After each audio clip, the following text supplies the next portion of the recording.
그리고 마침내 예수님께서 요단강 하류에서 요한으로부터 세례를 받으시고 아담의 범죄 이후에 하나님께서 예정하신 구원 사역을 시작하게 됩니다. 요한을 통해서 예수님께서 세례를 받으시고 계시지만 이것은 요한이 죽었지만 하나님께서 세례 요한을 통해서 베푸신 세례로 온 땅에 메시아 되시는 분이 바로 예수이시다 하는 것을 나타내는 그런 세례 의식이 됩니다.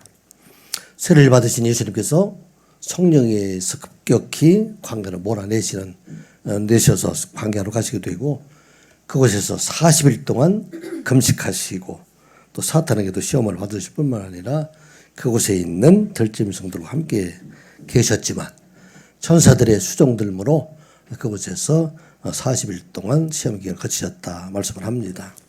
지난주에 우리 말씀을 나누는 것은 마가 요한은 예수님의 사역 초기에 세례를 받으신 후에 약 일정 기간 동안 유대 지방에서 세례 요한과 함께 동시에 사역을 하셨는데 그 기간을 생략하고 갈릴리에 오셔서 그곳에서 말씀을 선포하는 일을 시작하셨다. 그렇게 시작을 하고 있습니다. 마가복음 1장 14절 15절 말씀 지난주에 우리 함께 나눴던 말씀이죠. 우리 다시 한번 읽어볼까요? 시작. 요한이 잡힌 후 예수께서 갈릴리에 오셔서 하나님의 복음을 전파하여 이르시되 때가 찼고 하나님의 나라가 가까이 왔으니 회개하고 복음을 믿으라 하시더라. 아멘. 이르시되 예수님께서 첫 번째 선포할 말씀이죠. 때가 찼다. 이 말씀을 영어로 그렇게 되어 있어요. The time has come.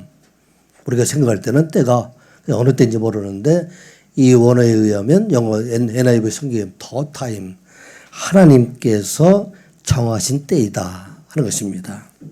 모세와 선지자를 통해서 예언하신 그때 온 세상을 구원하시기 위해서 하나님께서 친히 사람이 되셔서 세상에 오시는 그때가 되었다. 정하신 때가 되었다 하는 말씀입니다. 그리고 그때가 올 뿐만 아니라 하나님의 나라가 가까이 왔다. 그리고 오늘 보면 has come near. 이미 하나님의 나라가 와 있다. 언제부터? 예수님께서 갈릴리에서 복음을 선포하는 이때부터 이미 하나님의 나라가 시작이 되었고 예수님께서 계신 그곳이 바로 하나님의 나라이다. 그렇게 말씀을 하고 있습니다. 여러분들이 기억해야 될 것은 하나님의 나라는 하나님의 통치가 임하는 나라이고 그 하나님의 나라는 우리가 예수 그리스도를 왕으로 인정하는 그곳이 바로 하나님의 나라이다 하는 것을 말하고 있습니다. 지금 이 세상 하나님 나라가 시작돼서 하나님 나라가 이어지고 있는데 세상의 사람들에게는 하나님 나라가 될 수 없는 것은 세상 사람들은 예수 그리스도를 왕으로 인정하지 않기 때문에 그래서 하나님 나라가 이미 임하였음에도 불구하고 세상 사람들은 여전히 세상 나라 사람들로 살아가게 된다 하는 것을 보게 됩니다. 이 시간 예배하는 우리 모두는 하나님의 나라에서 하나님 백성으로 살아감을 믿으시기 바랍니다. 이런 하나님 백성이 되기 위해서는 어떻게 되느냐? 회개하고 복음을 믿어라. 이것도 우리가 그냥 번역된 성경을 보면 이해하기가 좀 어려울 수도 있는데 여기 repent and believe the good news 현지형으로 되어 있어요. 회개는 어떤 것입니까? 우리가 세상에 살던 우리가 이제는 돌이켜서 하나님께로 돌아오는 것. 우리가 잘못을 용서해달라는 것도 회개이지만 회개의 근본 뜻은 세상을 향하고 마귀를 향했던 우리의 마음이 돌이켜서 누구에게로? 하나님께로 돌아서는 것. 이게 바로 회개인데 왜 현재형으로 이렇게 리펜트라는 얘기를 썼을까? 이것은 우리가 회개의 상태를 계속해서 유지하라. 떠나지 말고 돌아서지 말고 항상 하나님만을 바라보는 그러한 회개의 상태를 유지하고 또 복음을 믿는 그 복음을 끝까지 유지하라. 많은 사람들이 예수 믿다가 돌아서는 사람들이 있잖아요. 그렇게 하지 말고 많은 사람은 믿다 말다 하는 사람들이 있는데 그렇게 하지 말고 끝까지 믿음을 지키는 자가 되라. 이게 14절 15절 말씀이 바로 마가복음 전체를 요약하는 말. 이 말씀이 바로 14절 15절의 말씀이 됩니다. 자, 오늘 본문에 이어지는 말씀은 예수님께서 이제는 4명의 제자를 부르시는 장면을 좀 소개를 하고 있습니다. 예수님의 제자는 몇 명이죠? 예수님의 제자는 다 알고 있죠. 몇 명? 12명이에요. 그 12명의 제자는 아마 예루살렘 이스라엘 지파도 12지파가 된 것처럼 12명의 제자가 되어 있는데, 이 제자가 4명씩 이렇게 세 그룹으로 나누어서 소개를 하고 있습니다.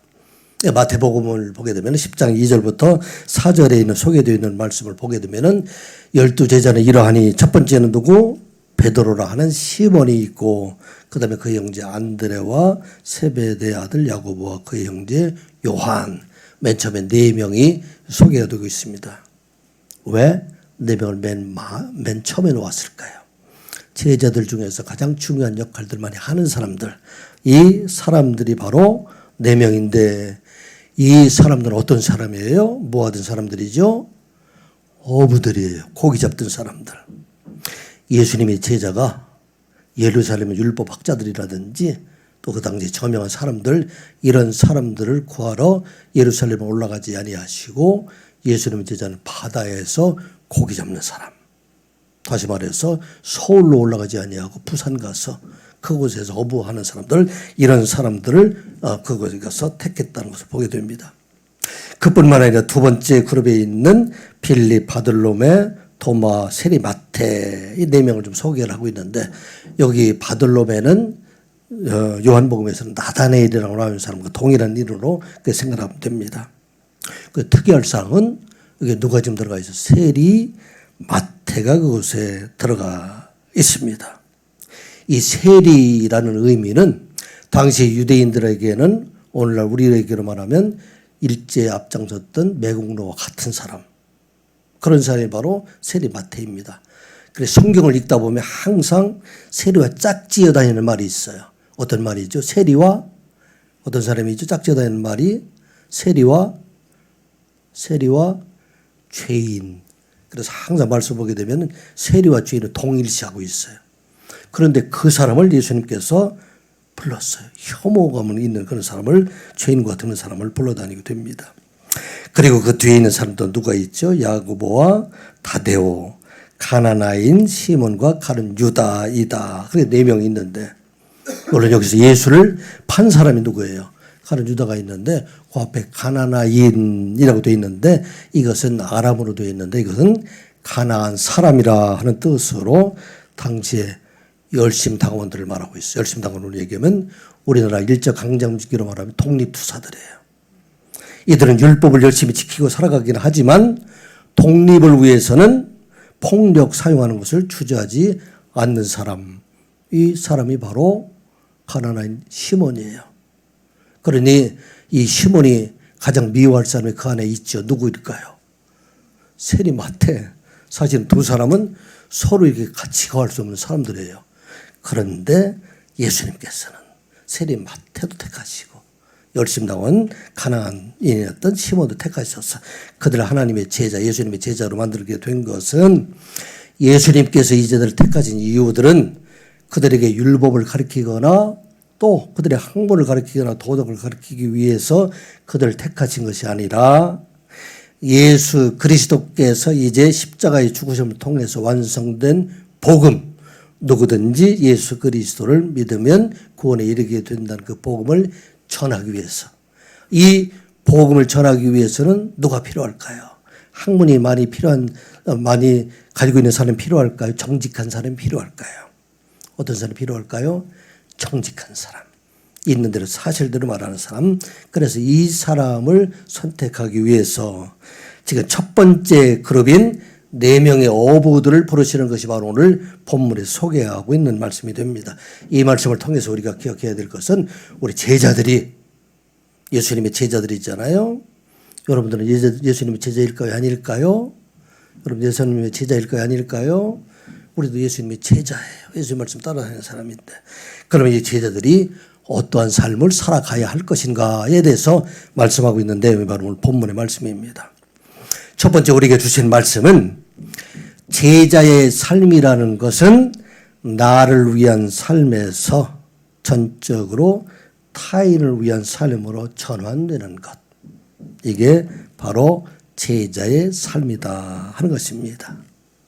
지금까지는 나를 위해서 열심히 살아왔다면 이제는 내가 사는 그 삶의 방향이 이제는 다른 사람들을 위한 삶으로 그 비중을 넓혀가는 것, 이게 바로 제자의 삶이 된다 하는 걸 말하고 있습니다. 자, 16절 17절 말씀 같이 보겠습니다. 갈릴리 해변으로 지나가시다가 시몬과 그 형제 안드레가 바다에 금을 던지는 것을 보시니 그들은 어부라. 예수께서 이르시되 나를 따라오라. 내가 너희로 사람을 낚는 어부가 되게 하리라 하시니. 아멘. 예수님 어디로 가셨어요? 갈릴리 해변을 이렇게 지나가셨다 하는 것을 봅니다. 예수님께서 어린 시절을 보내신 것이 바로 우리가 잘 아는 것처럼 갈릴리 지방에 있는 나사렛이라는 동네에서 예수님께서 어린 시절을 보내시게 됩니다. 어린 시절에 30세까지 그곳에 사시게 되는데, 이 갈릴리 호수는 바로 예수님께서 태어나셨던 곳에서 동쪽으로 30km에서 40km 정도 떨어져 있는 그곳이 됩니다. 그래서 생활권으로 보게 되면은 같은, 우리 경인으로 얘기하면 이 인천지에 같은 그런 생활권이 됩니다. 왜냐면 이 거리가 한 30, 40km 되니까. 근데 예수님께서 아마 공생 이전에 갈릴리 지역 여러 지방을 다니면서 그곳에서 집을 짓는 일을 하셨으니까 많은 곳에 가서 이 일을 하셨을 것입니다. 특히 예수님께 나중에 가버나움이라는 곳인데 이것이 바로 예수님의 선교의 본부가 되게 됩니다. 예수님께서 그곳에 30년 동안 사셨던 그곳에서 호숫가에서 많은 무리들을 가르치시고 산에서 제자들을 가르치시고 여러 마을을 다니면서 병든 자들을 고쳐주시고 귀신을 쫓아내고 또 줄인 자들이 먹을 걸 주시는 그런 일들을 아마 하셨을 것입니다. 갈릴리 호수는 길이가 22km 정도 이렇게 된다고 합니다. 그 넓이는 10km 정도 되고, 그래서 해수면보다 240m 정도 이렇게 낮은 내륙지방의 호수로, 이곳에는 고기가 그렇게 많다고 그래요. 아직도 목사님은 거기를 안 가봤어요. 나중에 갔다 오면 더 자세히 얘기할 텐데, 고기가 어느 정도 있느냐면 물만 고기반이래요. 던지면 나오는 거예요. 고기가 그렇게 많은 곳이라고 합니다. 어종이 200어종이나 되었다고 얘기를 합니다. 그런데 구약에서는 이곳을 긴네렛이라는 것으로 이렇게 사용을 하고, 또 시작에서 다른 곳에는 여러분 게네사렛이라는 얘기를 들었죠. 이 긴네렛이라는 것은 히브리어로 수금이라는 뜻이에요. 그래서 그 바다의 모양이 수금같이 생겼다 해서 긴네렛 호수, 게네사렛 호수 이렇게 부르기도 합니다. 또 갈릴리 호수는 다른 곳에서 이름이 또 다른 이름이 있는데 티베리아 바다라고 이렇게 부르기도 합니다. 이것은 로마의 황제였던 티베리우스의 이름을 따서 서쪽 해안에 지었던 이런 도시가 티베리아라는 도시가 있는데, 그 티베리아의 이름을 따서 티베리아 바다. 그래서 보는 게네사렛 호수라든지 갈릴리 호수라든지 또 티베리아 바다는 동일한 의미예요. 똑같은 의미로 보게 됩니다. 자, 예수님께서 제자들을 부르시기 위해서 갈릴리 호수에 가셨고, 그곳에서 그물을 던지고 있는 시몬과 그 형제 안드레를 보시게 됩니다. 그런데 요한복음에 의하면 이 안드레와 요한은, 또 시몬 베드로는 예수님을 이미 만난 것으로 그렇게 기록이 되어 있습니다. 원래 이 안드레와 요한은 세례 요한의 제자였었어요. 그런데 이 제자인 세례 요한의 보라 어린 양이 하나님이 백성 죄를 지고 간 어린 양을 보라, 이 얘기를 듣고 그 사람들이 따라갔어요. 누구를? 예수님을 따라갔습니다. 그리고 거기 보게 되면은 요한복음 1장 40절부터 42절에 있는 말씀 내용을 보면 바로 그런 내용이죠. 요한의 말을 듣고 예수를 따르는 사람들 중에서 또 그 형제 안드레, 두 사람인데 한 사람은 기록을 하지 않고 있는데 한 사람은 바로 요한을 지금 말을 하고 있습니다. 그래서 그 예수를 만난 뒤에 자기 집에 가서 누구에게 말하냐면 시몬에게 가서 내가 메시아를 만났다, 그렇게 소개하게 됩니다. 42절 한번 말씀 같이 한번 읽어볼까요? 시작. 데리고 예수께로 오시니 예수께서 보시고 이르시되 내가 요한의 아들 시몬이니 장차 개바라 하리라 하시니라. 아멘. 이 말씀을 보게 되면은 예수님께서 게네사렛 호수, 갈릴리 호수에서 그 제자들을 부르시기 전에 이미 베드로와 시몬과 안드레, 야고보, 요한을 알고 있었을까요? 모르고 있었을까요? 알고 있었겠죠.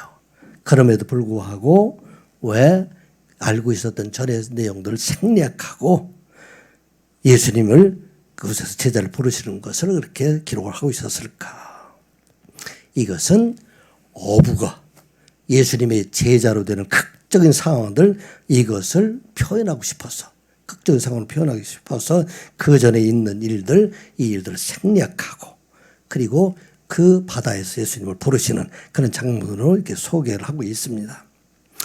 예수님의 제자가 된다는 게 얼마나 놀라운 일이에요. 온 세상을 구원하신 예수님, 그의 제자가 어부에서 된다는 것, 이것은 너무나 놀라운 일들이 되기 때문에 이것을 놀랍게 표현하기 위해서 지금 그것을 부르시는 그 현장의 모습을 보게 됩니다. 또 한 가지는 그들이 예수님을 따르기는 했지만 그때까지는 아직 제자가 되지 아니하고 예수님을 따르는 일과 본업인 고기 잡는 일들을 동시에 했던 것으로 이렇게 보여됩니다.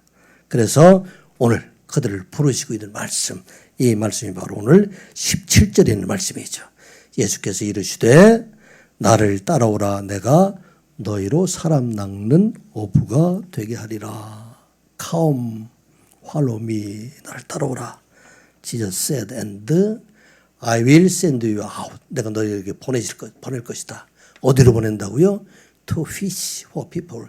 사람들을 이렇게 낚아내는 그런 일들로 너희를 부를 것이다 말하고 있어요. 이거 얼마나 놀라운 하나님의, 예수님의 부르심일까요?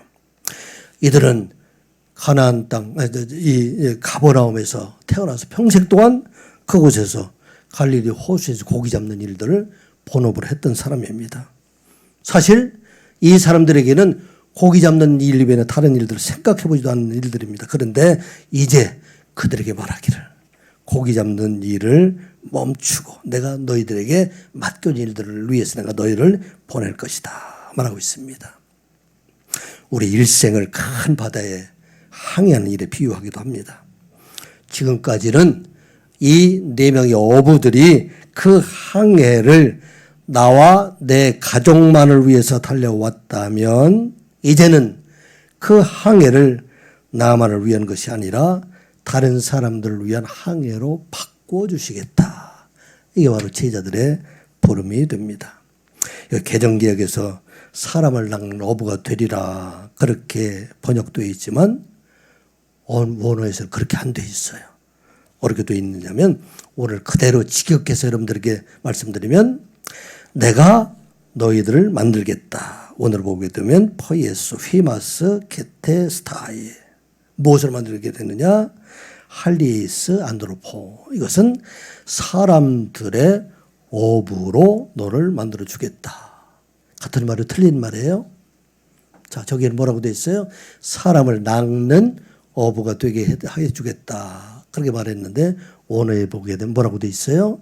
사람들의 어부가 되게 하겠다. 그렇게 말하고 있어요. 킹 제임스 버전에서는 더 원어에 가깝게 이렇게 번역을 하고 있습니다. I will, 그 밑에 스타 표시로 되어 있죠. 여기 이제 킹 제임스 버전 그렇게 되어 있어요. I will make you. 내가 너를 만들겠다. 어떻게? To become fishers of men. 사람들의 어부가 되게 하겠다 하는 것을 말하고 있어요. 이 이야기는 지금까지는 내가 갈릴리 바다에서 너와 내 가족을 위해서 고기를 잡는 내 가족을 책임지는 그런 사람으로 일해왔다면 이제부터는 내 가족을 넘어서 너를 넘어서 이제는 온 땅의 모든 사람들을 위한 어부가 되게 하겠다 하는 것을 말씀하고 있는 것입니다. 이게 다른 말씀이야. 예수님의 제자가 된다는 것은 바로 사람들의 어부가 되게 한다 하는 것을 말하고 있어요. 많은 사람들이 예수 믿고 세상에서 복 받기를 원하잖아요. 우리 가정이 잘 되기를 원하고 또 하나님 앞에 기도한 모든 것도 이루어지기를 원하고 물론 하나님께 이 모든 걸 해주시는 하나님이십니다. 그런데 제자들의 삶이라는 것은 내 기도의 영역이 달라지는 거예요. 지금까지 나를 위한 기도고 내 가족과 내 자녀들만을 위한 기도였다면 이제 그것을 넘어서 이제는 이 땅에는 많은 사람들, 그 사람들을 위해서 기도하고 그 사람들 섬기는 일들, 이 일이 바로 사람들의 어부가 되게 하셨다 하는 것을 말씀하고 있습니다. 오늘 내가 모르고 있는 그동안 이제는 내가 이 삶의 변에 대해서 사람을 위한 그런 어부가 되게 하겠다 하는 말씀입니다. 열왕기상 19장에 보게 되면 엘리야가 하나님께서 엘리야를 통해서 엘리사를 부르시는 그런 장면이 소개가 됩니다. 호렙산에서 하나님 만난 엘리야가 그에게 주신 소명을 이루기 위해서 그 길을 떠나서 엘리사가 있는 그곳에 갑니다. 그때 사밧의 아들 엘리사가 12마리의 소를 가지고 밭을 갈고 있었는데 그곳에 가서 엘리야가 자기의 겉옷을 벗어서 그 위에 던지게 됩니다. 이 겉옷이라는 것은 권위의 상징이에요. 엘리야가 하나님께로 받던 선지자의 그 권위를 엘리사에게 내가 너에게 넘겨주겠다. 제자로 부르시는 그러한 표현이 됩니다. 엘리사는 아마 이미 엘리야에 대해서 알고 있었을 것입니다. 그런데 그가 그 겉옷을 벗어서 그에게 주었다는 이야기는 이제 자기를 따르라는 그런 신호로 알고 엘리사가 자기 부모와 작별인사를 한 후에 내가 당신을 따르겠습니다 하고 자기 부모에게 인사한 후에 열왕기상 19장 21절 이렇게 기록이 되어 있어요. 한번 읽어보겠습니다. 시작. 엘리사가 그를 떠나 돌아가서 한 겨리 소를 가져다가 잡고 소의 기구를 불살라 그 고기를 삶아 백성에게 주어 먹게 하고 일어나 엘리야를 따르며 수종 들었더라.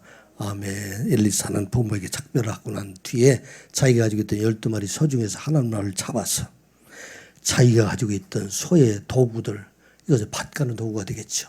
이것을 불살라서 이제는 그것을 백성들이 나눠주고 그리고 엘리야를 따라갔다 말하고 있습니다. 그 후에 엘리사의 삶은 어떻게 변했을까요?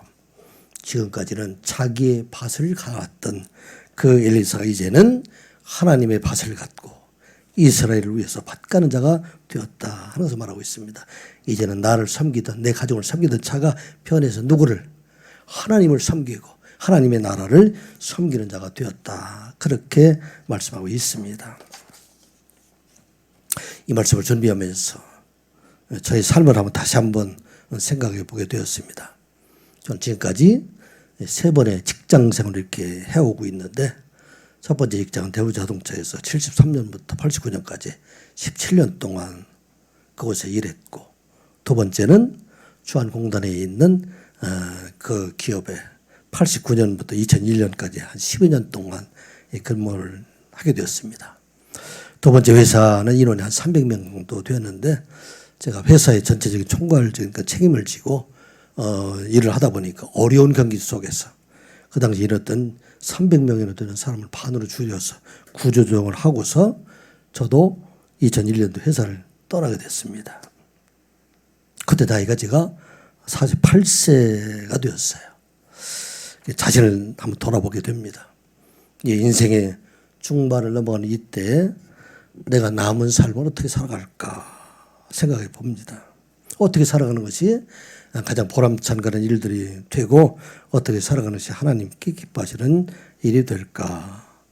지금까지는 나와 가정을 위해서 모으는 그런 삶이었다면 내게 주시는 은혜로 이제는 남을 나누어주는 삶, 이런 삶을 살아가야 되겠다 하는 생각을 가지고 서울에 있는 곳에 직장을 가게 되고 또 제가 51세에 신학교에 입학을 하고 졸업을 한 후에 선한 이웃교를 개척하고 오늘 여러분들과 만나서 이와 같이 이제는 이웃을 위한 선한 이웃으로 살아가는 그런 삶을 하게 되었다는 걸 보게 될 때 아마 베드로를 부르시고 안드레를 부르셨을 때 그와 같은 마음으로 베드로가 예수님을 따라 나서지 않았을까 생각해 봅니다.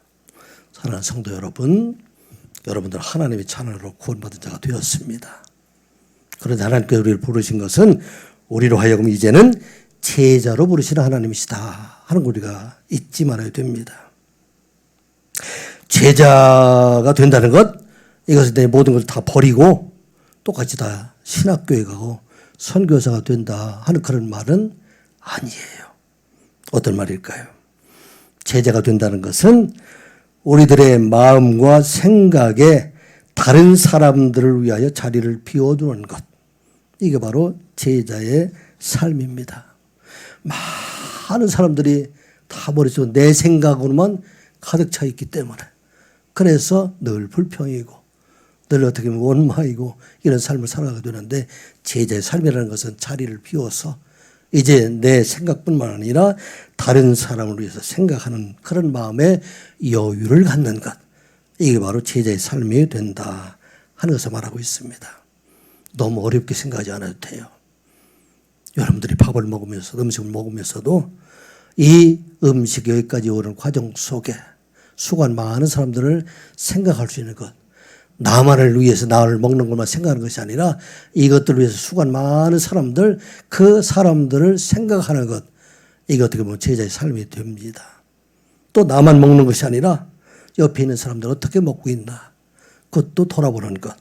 이게 바로 제자의 삶이 될 수 있다 하는 것입니다. 지하철에 자리가 비었을 때 여러분들 어때요? 그곳으로 돌진해요? 아니면 좀 기다려요? 돌진하죠. 우리 한별이가 너무 솔직하게 얘기해서 목사님이 깜짝 놀랐어요. 목사님이 돌진하지 않아요. 목사님이 딱 서서 주변을 돌아봐요.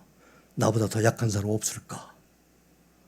그래서 약한 사람이 저곳에 있는 사람이면 오시라고. 그래서 목사님은 다리가 튼튼한 편이에요. 그래서 그곳에 앉히고. 이게 바로 제자의 삶이에요. 눈이 열려서 전에는 돌진하던 마음에서 이제는 다른 사람을 볼 수 있는 마음의 여유. 이게 바로 제자의 삶이 된다 하는 것입니다. 지금까지 너를 위해서 고기 잡았는데 이제는 너만을 위해서 고기 잡지 말고 다른 사람들을 위해서 고기 잡는 삶을 살아가라. 이게 바로 바뀌는 삶입니다. 이 시간 예배하는 우리 모두 우리도 모르는 사이에 그렇게 살아왔다면 이제는 이 말씀을 듣고 제자의 삶을 살아가는 여러분들 되시기 바랍니다. 제자의 삶이 된다는 얘기는 어떤 얘기냐면 멸망 가운데 살아가는 사람들, 이 사람들을 생명의 길로 인도하는 삶, 이게 바로 제자의 삶을 살아가는 자입니다. 다른 사람을 살이나 멸망의 자리로 모는 것이 아니라 그들의 생명의 길로 인도하는 삶, 이 삶이 바로 제자의 삶이다 하는 것을 말하고 있어요. 자, 17절 말씀 다시 한번 볼까요? 시작. 예수께서 이르시되 나를 따라오라. 내가 너희로 사람을 낚는 어부가 되게 하리라 하시니. 아멘. 구약 성경 안에서도 어부와 고기 잡는 일에 대해서 이렇게 많이 기록이 되어 있는데 구약 성경에 나타나 있는 그런 어부와 고기 잡는 일들은 긍정적인 의미로 사용되었을까요? 부정적인 의미로 사용되었을까요?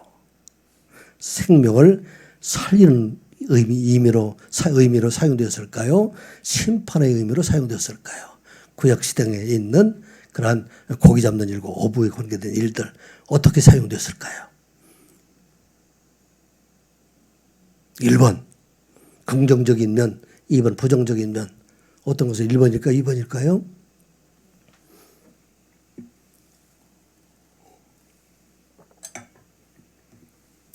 구약성경에 전부 다 부정적인 의미로 사용됐어요. 심판의 의미로 사용을 하게 됩니다.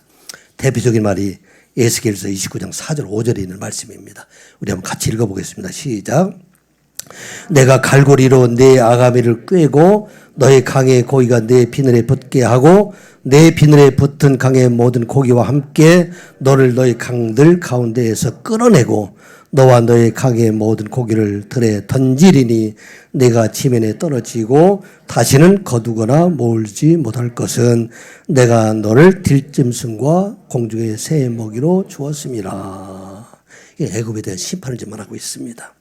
애굽의 바로 왕이 스스로 자기를 신이라고 생각하고 자기를 애굽의 강에 있는 악어와 같은 존재로 누구든지 손을 댈 수 없는 그런 사람이다. 그렇게 말하고 있을 때 하나님께서 심판하셔서 그 애굽의 왕을 칼고루로 꿰어내서 밖으로 끌어내겠다는 그 의미가 되고, 이 밖으로 끌어내게 될 때 그 강에 있는 모든 고기가 같이 따라 나오게 될 텐데, 이 따라 나온 고기들이 다 들짐승 공중에 먹이가 될 것이다.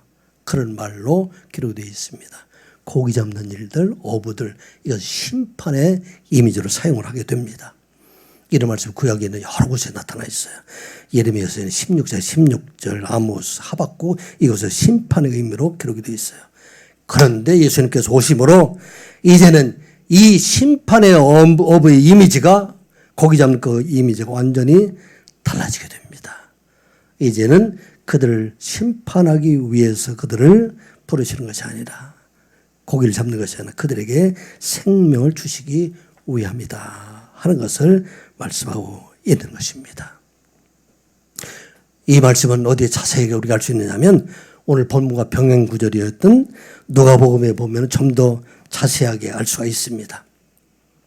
예수님께서 게네사렛 호숫가에서 그물을 씻는 두 척의 배를 보시고 시몬의 배에 오르셔서 조금 더 길을 청하시고 그곳에서 무리들에게 가르치기 시작을 합니다. 이때 이 베드로는 예수님을 알고 있었을 때일까요? 모르고 있었을 때일까요? 예수님의 따르던 그런 때였었어요. 그래서 예수님께서 그곳에서 배에서 사람들을 가르치신 후에 그를 말씀하십니다. 조금 깊은 데서 가서 그물을 내리라. 자, 이 사람들이 밤이 새도록 고기를 하나도 잡지를 못했습니다. 아까도 여러분들 말씀드렸지만 갈릴리 바다는 물반 고기반인데 어떻게 밤이 새도록 고기를 잡았는데도 하나도 잡지 못했을까? 이것은 바로 하나님께서 그들을 부르시기 위한, 하나님이 아마 연출하지 않으셨을까? 고기를 다 몰아내지 않았을까? 그런 생각을 보게 됩니다. 그래서 시몬 베드로가 말하죠. 뭐라고 말하고 있습니까? 누가복음 5장 5절 6절 말씀 같이 보겠습니다. 시작. 시몬이 대답하여 이르되 선생님, 우리들이 밤이 새도록 수고하였으나 잡은 것이 없지만은 말씀에 의지하여 내가 그물을 내리리이다 하고, 그렇게 하니 고기를 잡은 것이 심히 많아 그물이 찢어지는지라. 이 상황을 보고 베드로는 너무나 두려워서, 지금까지도 예수님을 알고 있었지만 예수님께서 이와 같은 고능을 가지고 계십니다 하는 것을 이해하지 못하다가, 이제는 내가 예수님을 따를 수 없는 그런 죄인이기 때문에 나를 떠나게 하소서, 그렇게 말할 때 그때 예수님께서 말씀하신 내용이 누가복음 5장 10절 하반절에 있는 말씀입니다. 같이 볼까요? 시작. 예수께서 시몬에게 이르시되 무서워하지 말라. 이제 후로는 내가 사람을 취하리라 하시니. 아멘. 여기 보면 Now you will fish, 고기 잡는다 그런 얘기로 되어 있는데, 사실 여기에 취하리라 이 이야기의 원어는 조그레오라는 그런 단어가 되는데, 이것은 산채로 잡다, 생포하다 그런 의미 됩니다. 죽이어서 잡는 것이 아니라 살아있는 대로 잡아오다 하는 것을 말씀하고 있는 것입니다. 지금까지 너희들이 이제 삶이 세상의 고기를 잡는 자가 되었다면, 이제는 예수님께서 그들을 부르신 것은 이제는 죽이기 위해서 부른 것이 아니라 산채로 살려서 그들에게 생명을 주시기 위해서 그들을 부르셨다 하는 것을 말씀하고 있는 것입니다. 이게 바로 제자의 삶이에요. 지금까지 우리의 삶이 사람을 죽이는 일에 힘썼다면, 아니면 죽이는 자들을 방관하는 그런 사람이었다면, 이제는 돌이켜서 하나님을 살리는, 하나님 사이에서 살리는 일에 힘쓰는 자가 되라, 그렇게 말씀하고 있습니다. 여러분들 사람을 죽이는 일에 참여한 적이 있어요, 없어요? 여러분 사람을 죽이는 일에 참여한 적이 있어요, 없어요? 예? 없어요. 예. 근데 예수님께서 살인하지 말라. 누구든지 미워하는 사람, 나가를 욕하는 사람, 그 사람은 살인하는 자이다. 정죄하고 미워하고 시기하고 이런 일로 우리가 살아왔다면, 이제는 어떤 사람들은 사람을 살리는 자가 되는 것이 바로 제자의 삶이 된다 하면서 말하고 있어요. 우리가 얼마나 방관하고 살아가고 있습니까? 많은 사람들이 여전히 우리의 사랑하는 자녀들이 예수를 믿지 아니하던 자들, 이들이 있는데 방관하던 삶에 이제는 그들을 끌어와라. 취하라는 얘기는 생포해오라는 얘기예요. 잡아오라는 얘기예요. 그래서 그들의 생명을 주는 자가 되라 하는 것을 말씀하고 있어요. 누가 그런 삶을 살았을까요? 사도 바울이 그와 같은 삶을 살았어요. 사도 바울이 예수 믿기 전에, 부름받기 전에는 사람들 죽이는 일에 앞장섰던 사람이 바로 사도 바울이 됩니다. 스데반을 죽이는 일에 가장 앞장섰던 그가 이제는 살기 등등해서 다메섹에 있는 많은 사람들을 잡으러 다메섹으로 가는 도중에 예수님을 만나고 예수님을 부름받게 됩니다. 그리고 이게 바뀌었어요. 어떻게 바뀌었을까요? 사도행전 9장 15절 16절 말씀 같이 보겠습니다. 15절 16절 말씀 같이 봅니다. 시작. 주께서 이르시되 가라. 이 사람은 내 이름을 이방인과 임금들과 이스라엘 자손들에게 전하기 위하여 택한 나의 그릇이라. 그가 내 이름을 위하여 얼마나 고난을 받아야 할 것을 내가 그에게 보이리라 하시니. 아멘. 다메섹 도상에서 예수를 만난 그가 이제는 그 이름이 바뀌었어요. 사울이 큰 자라는 것이 아니라 이제는 섬기는 자, 겸손한 자 바울이 바뀌고, 이제는 예수 믿는 사람을 죽이는 사람이었었는데 이제 그를 통해서 세상에 많은 사람들을 생명을 살리는 자로 바꿔주는 삶, 이게 바로 제자의 삶입니다. 사랑하는 성도 여러분, 제자의 삶이라는 것은 세상에 있는 사람들을 정죄하거나 심판하거나 그들을 멸하는 자가 아니라 그들의 생명을 살리는 자로 또 생명길로 인도하는 삶을 살아가는 것, 이게 바로 제자의 삶이라 그래서 말하고 있어요. 사도 바울이 마지막에 그의 마음속에 이 땅에 있는 모든 사람들 중에 모든 사람을 다 용서하고 품을 수 있잖아요. 처음에는 마가 요한이 따라왔다 도망갔다 그래서 그를 막 이렇게 같이 가기를 싫어하고 그랬지만 나중에는 모든 사람들을 다 품어주는 사람, 모든 사람, 왜? 제자의 삶을 살아다 보면 모든 사람의 영혼을 귀하게 여기고 여기게 되기 때문이라는 것입니다. 예수님께서 들짐승과 같이 거했다 반복해서 말씀드리지만 대적하는 것이 아니라 그들과 함께하는 자가 된다 하는 것을 말하고 있습니다. 어쩌면 우리가 살아가고 있는 이 시대에 우리가 살고 있는 때는 황금 어장과 같은 그런 것을 살아가고 있지 않을까 생각해 봅니다. 죽어가는 수많은 사람을 우리가 목격하고 있잖아요. 예수님을 따라가는 많은 사람들, 이 사람들에게 생명을 구해줘야 될 일들이 바로 제자의 삶이고, 사실은 이 땅에 살아가다 보니까 서로 갈등의 사회에서 미워하는 사람들이 너무나 많이 있는데 그 사람들을 다 이제는 끌어와야 될 일들, 이 일이 누구에게 있는가? 제자의 삶을 살아가는 자가 되어야 된다. 그래서 말하고 있습니다. 이 시간 예배하는 우리 모두가 내가 너를 사람을 취하리라 생포해서 이제는 생명의 길로 인도하리라 하는 그 예수님 말씀에 따라서 죽어가는 많은 정도를 생포해서 생명의 길로 인도하는 삶을 살아가는 여러분들 되시기를 주님의 이름으로 축복합니다. 제자의 삶이 되는 것은 삶의 1순위가 바뀌는 것, 이게 바로 제자의 삶을 살아가는 것입니다. 제자가 된다는 것은 결코 세상에 있는 것을 버리라는 얘기가 아니에요. 그 1순위를 무엇으로 두는가, 이것을 바꾸는 삶. 지금까지는 나 중심, 내가 1순위였다면 이제는 타자를 1순위로 삼는 그런 삶을 살아가라. 18절 19절 말씀 같이 보겠습니다. 시작. 곧 그분을 버려두고 따르니라. 조금 더 가시다가 세베대의 아들 야고보와 그 형제 요한을 보시니 그들도 배에 있어 그분을 깁는데 곧 부르시니 그 아버지 세베대를 품고들과 함께 배에 버려두고 예수를 따라가니라. 아멘. 버렸다는 것을 배신한다는 얘기 아니에요. 배척했다는 의미가 아니라 여기 버렸다는 얘기는 남겨뒀다. 그런데 저기서 보면 they left라는 얘기는 그들에게 남겨두었다. 아버지 세베대와 또 함께 있던 품꾼들과 이 사람 남겨두었다. 그래서 말하고 있습니다. 나중에 야고보가 예수님을 따라가고 난 다음에 아버지 세베대를 만났을까요? 만나지 않았을까요? 아버지 세베대를 만났을까요? 만나지 않았을까요? 자, 어머니 살로메 만났을까요? 만나지 않았을까요? 만났죠. 그런데 순위가 바뀌었다 하는 것은 이제 먼저 예수 그리스도를 따르는 삶이 일순간이 되어서 그리고 사랑하는 자들, 이 사람들도 우리가 버렸다는 것이 아니라 그 사랑으로 사랑하는 자가 되라 하는 말씀입니다.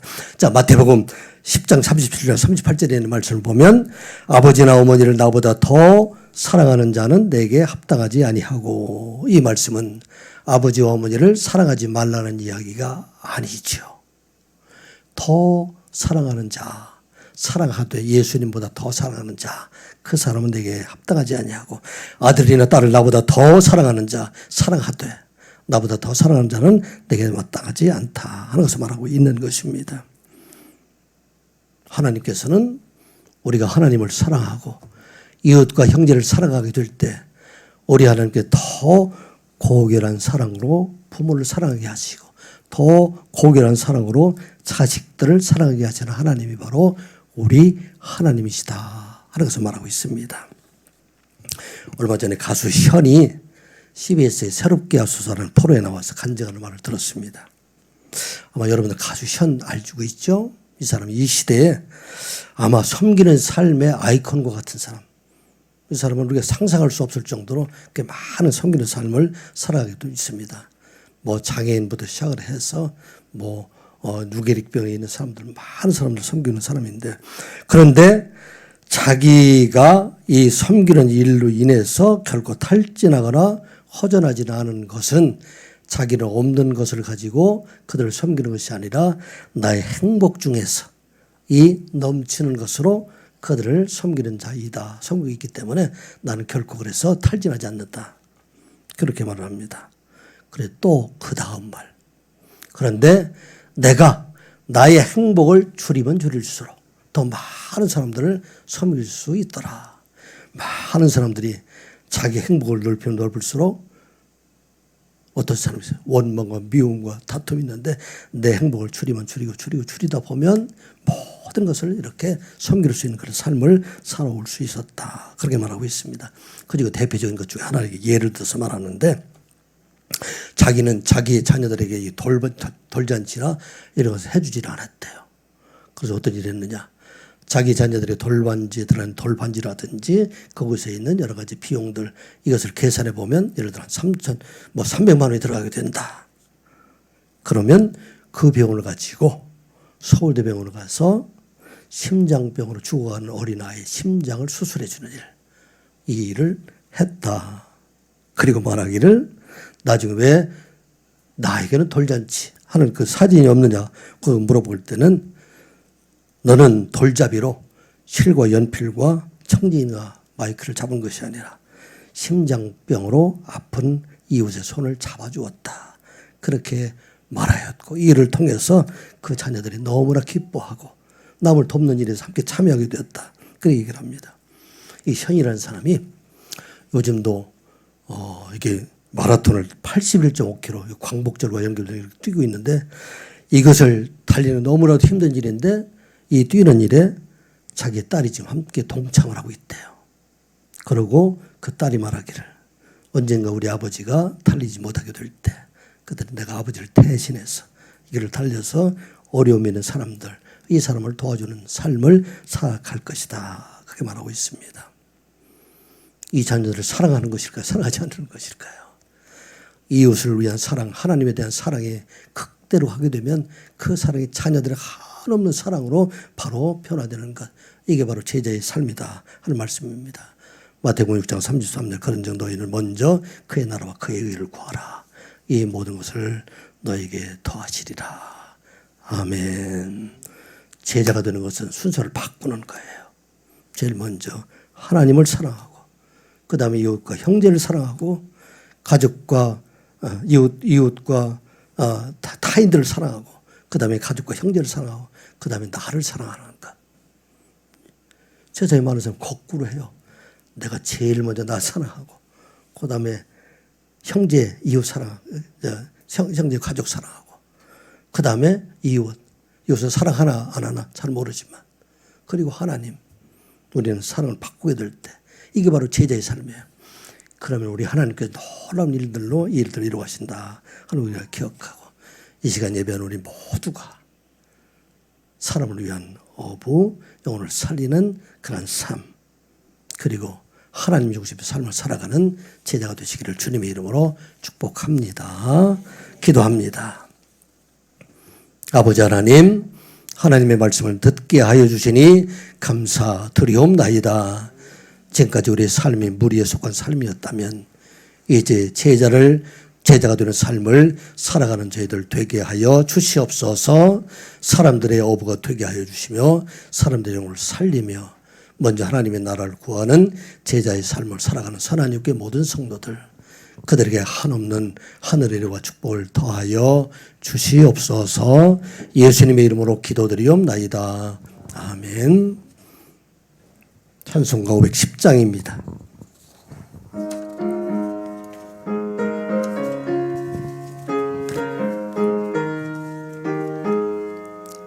하나님의 진리 등대 길이 빛나네. 우리들도 등대되어 주의 사랑 비추세. 우리 작은 불을 켜서 험한 바다 비추세. 물에 빠져 헤매는 이 건져내어 살리세. 죄의 밤은 깊어가고 성난 물결 설렌다. 어디 불빛 없는 가고 찾는 물이 많구나. 우리 작은 불을 켜서 험한 바다 비추세. 물에 빠져 헤매는 이 건져내어 살리세. 너의 등불 거두어라. 거친 바다 빛처럼 빛을 찾아 헤매는 이 생명선에 건져라. 우리 작은 불을 켜서 험한 바다 비추세. 물에 빠져 헤매는 이 건져내어 살리세. 사랑의 아버지 하나님, 주신 은혜에 감사해서 주님 앞에 예물로 봉헌합니다. 성도들의 삶과 성도들의 모든 정성을 다해서 드리는 예물이오니 주께서 받아 주시옵소서. 드리는 손길들마다 축복하여 주시되 특별히 어려운 경제 여건하에 저희들의 기업을 축복하여 주시고 저희들의 직장과 저희들의 자녀들이 그리스도의 삶을 살아갈 수 있도록 축복하고 인도하여 주시옵소서. 이 예물이 쓰이는 곳곳마다 주의 복음과 하나님의 나라가 이루어지게 하여 주시옵소서. 예수님의 이름으로 기도드리옵나이다. 아멘.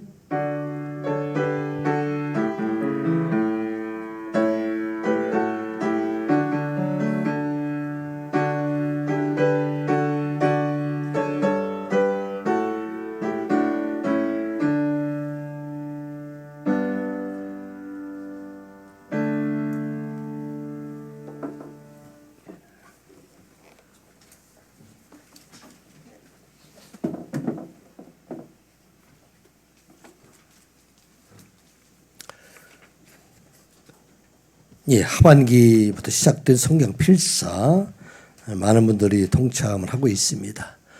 글을 쓰면서 글 속에 담겨져 있는 예수 그리스도 하나님의 임재함을 경험하고 또 하나님 함께하는 시간들이 되시기 바랍니다.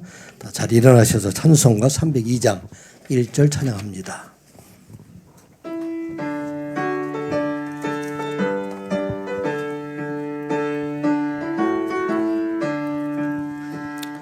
주 하나님 넓고 큰 은혜는 저 큰 바다보다 깊다. 너 곧 닷줄을 끌러 깊은 데로 저 한가운데 가보라. 언덕을 떠나서 창파에 배 띄워 내 주 예수 은혜의 바다로 내 맘껏 져가라. 서로 인사합니다. 주님의 이름으로 사랑합니다. 주님의 이름으로 사랑합니다. 언덕을 떠나서 언덕을 떠나서 창파에 배 띄워 내 주 예수 은혜의 바다로 내 맘껏 져가라. 지금은 우리 주 예수 그리스도의 은혜와 아버지 하나님의 사랑하심과 성령님의 감화 감동 위로하심과 역사하심이 사람들의 어부가 되어서 이제 나를 위한 삶이 아니라 타자를 위한 삶으로 변화되고 내게 맡겨진 귀한 영혼들을 살리며 삶의 1순위 언제나 하나님으로 삼고 살아갈 것을 다짐하고 돌아가는 하나님의 귀한 백성들의 머리 위에와 선한 이웃교회 그리고 사랑하는 자녀들 이 시간 영상으로 예배한 그곳에도 영원토록 함께 하시기를 간절히 축원하옵나이다. 아멘.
아 맞아. 이제 갔으니까 나 이제 그걸로 살았는데 이제 LA 걸로. 근데 제가 제발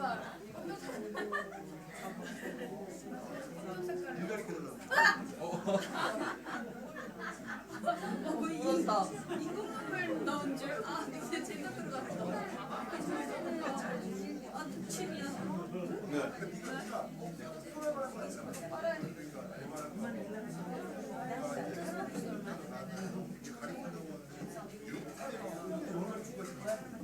아빠가 영종도에 가야 된다고. 키위 주스 먹어야 된다고. 키위가 되게 많은 게 근데 영종도 7천 정도. 9,000원이라고. 어제 동주가 끝나고 데리고 가려고 직접을 내가 스타벅스 먹으려고 근데 돈을 받는데 그러면 그런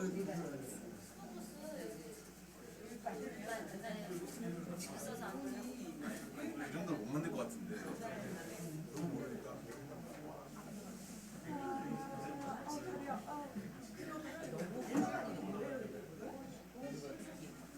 회색이라서 뭔가 그거 같아. 지원도 맛있는데 지원 가지고 그래도 나는 비싼 아이야. 새 옷이라고 생각 안 하고. 아니야. 만약에 그냥 조용. 만약에 며칠 아니잖아. 일주일 정도 하고. 만약에 이걸 딱 가리고 딱 가리고 한 소리 불러주는 누구? 한소리라고 피션 퇴근을 하는데 완전 나는 뭐 느낌만 심하다. 한소리가 아니라 한별이가 있고 나만 되겠지. 일단 그래 돈을 됐다. 근데 한별 다시 사줘. 손흥민 유니폼 다시 사줘. 이건 넣어도 되지. 이거 빨리 다 빨아야 될 것 같아. 냄새나. 한별 뭐 해야 돼? 근데 혹시 나 이름 좀 왜? 일주일 시험 공부하고 있으니까 예비 시험 갔는데 왜? 그래도 뭐 시험 나오나 봐. 60점만 맞았는데 왜냐면